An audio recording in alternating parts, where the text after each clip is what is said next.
Assalamualaikum warahmatullahi wabarakatuh. Berjumpa lagi di channel Petani Muda Community, channelnya para petani. Oke sobat tani dimanapun Anda berada, kawan-kawanku semuanya, selamat menjalankan ibadah puasa Ramadan ya, yang keempat kalinya ya.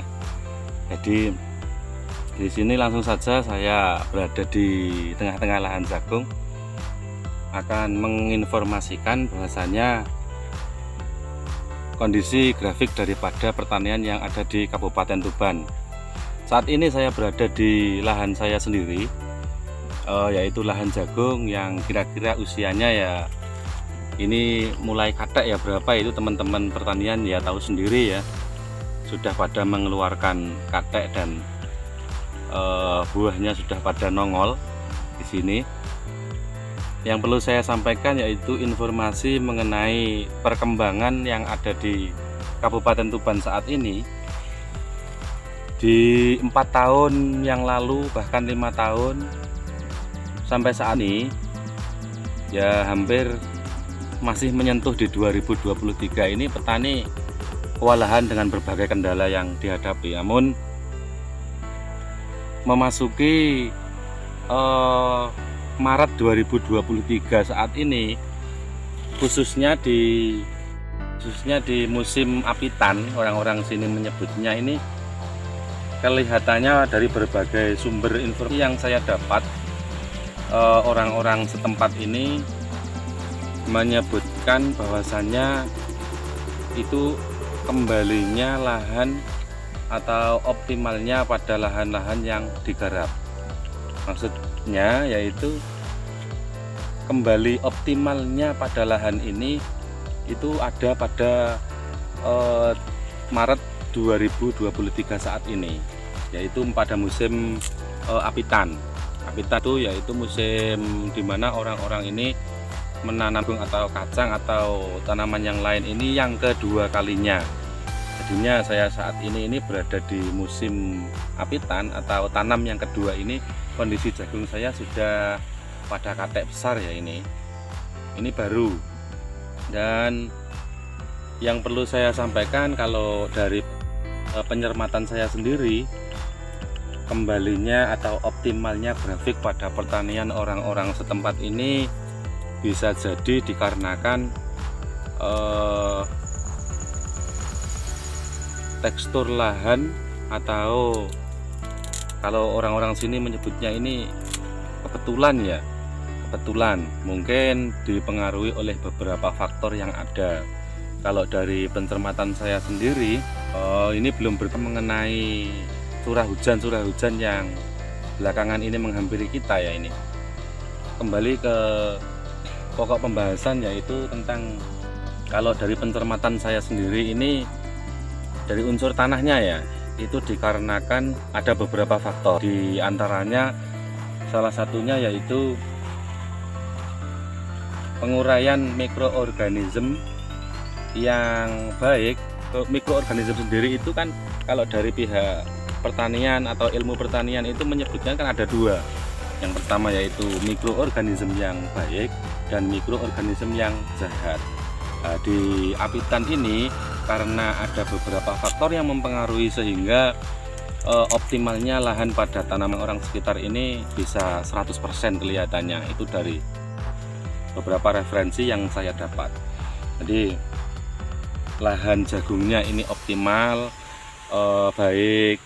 Yang dahulunya, yang tahun-tahun kemarin ini ada lodoh, kemudian ada patek, kemudian ada reng, kemudian ada membusuknya pada batang tanaman jagung dan lain sebagainya. Ini saat ini di Maret 2023 ini kelihatannya kembali abnormal seperti biasanya. Ya mudah-mudahan harapan para petani ini seiring dengan berjalannya waktu, kondisi pertanian kembali lagi membaik seperti yang dahulu. Walaupun harga pupuk, kemudian harga bibit baik jagung maupun kacang ini mahal.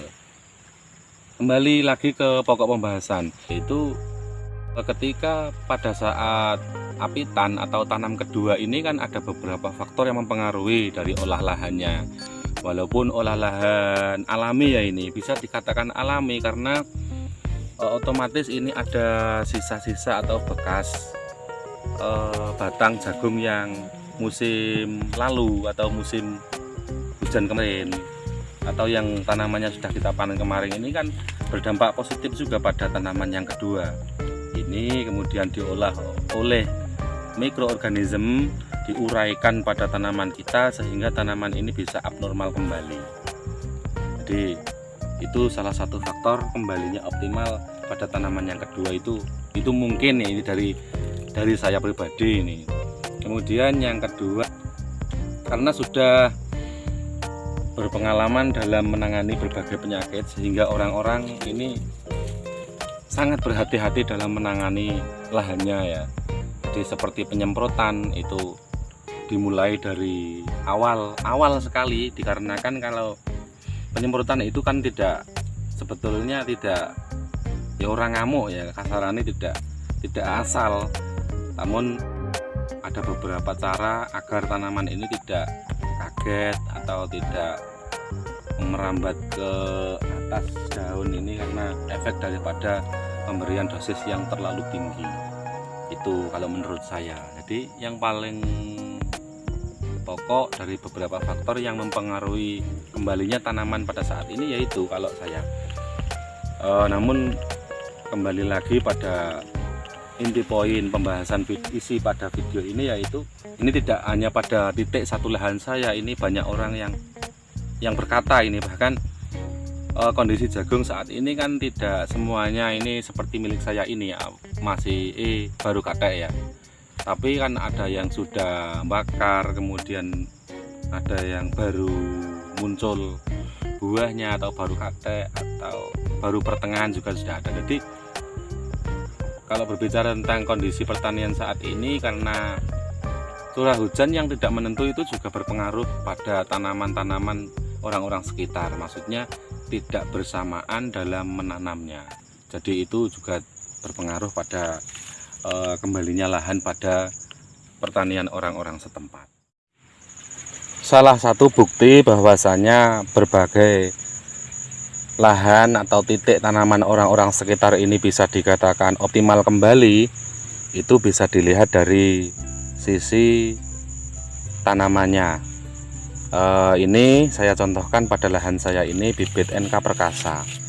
Bibit NK Perkasa ini bisa dibilang kembali abnormal dikalau postur daripada sisi-sisi lain organ daripada batang yang ada di tanaman jagung kita ini kembali abnormal. Batangnya besar, hampir seukuran gagang arit ya. Ini rata, ini bukan hanya satu sampel yang saya kasih tahu kepada teman-teman yang lain, bukan hanya satu pohon ya. Kemudian dari akarnya ini, dikarenakan saat penyemprot kita tidak menunggu ini tumbuh, karena ini juga berpengaruh pada pertumbuhan jagung kita.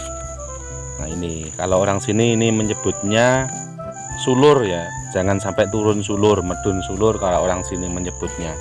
Nanti kalau ini sudah turun baru kita semprot dengan dosis tertentu atau dengan obat yang kontak, maka pertumbuhan jagung pun ini juga agak berkurang, alias ada yang laras, kemudian bahkan ada yang mati. Nah ini salah satu faktor kembalinya atau abnormalnya pada tanaman orang-orang sekitar.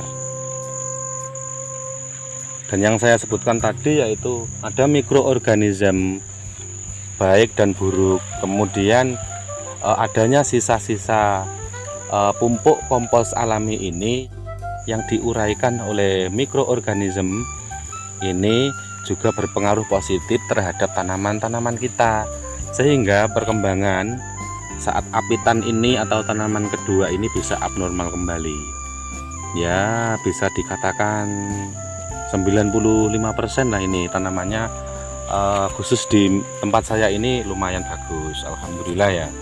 Nah ini bukan hanya 1-2 contoh yang saya vlog ini, tapi berbagai tanaman saya bilang ini rata.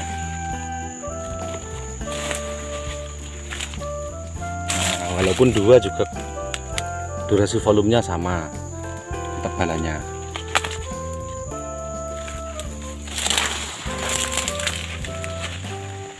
Nah, sudah segini lah kira-kira tanaman kita. Nah,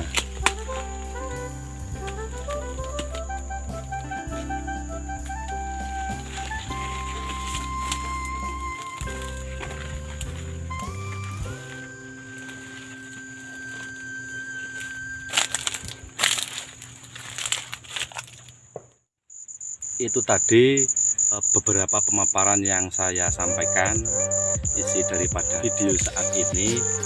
Terkait daripada kesimpulan video tersebut, harapan kita sebagai para petani yang ada di Kabupaten Tuban ini mudah-mudahan selalu normal ya tanamannya. Ada kacang, kemudian jagung, dan sekarang lagi marak-maraknya harga cabai yang menghadapi bulan suci Ramadan ini lumayan harganya merangkak. Jadi ya itulah siklus daripada pertanian semua orang yang ada di Indonesia, bahkan sedunia ya. Jadi kadang ya baik, kemudian kadang ya ada ujian atau kendala yang didapati. Nah, kalau kita semua menghadapi dengan ketabahan dan keikhlasan, itu semua akan menjadi nilai ibadah yang berkah bagi kita semua. Mungkin itu yang bisa saya sajikan kepada teman-teman. Jangan lupa saran dan motivasinya lewat komentar. Kemudian kepada teman-teman yang baru datang di channel ini, jangan lupa dukung dengan cara subscribe ya, dan nyalakan notifikasinya agar teman-teman semuanya tahu perkembangan terupdate dari pertanian orang-orang di wilayah Kabupaten Tuban, khususnya di Kecamatan Grabagan ini. Mungkin sekian video yang bisa saya sajikan. Nantikan terus episode selanjutnya supaya kita saling bisa berbagi informasi seputar dunia pertanian, karena berbagi informasi itu bermanfaat. Oke, terima kasih. Saya akhiri. Wassalamualaikum warahmatullahi wabarakatuh.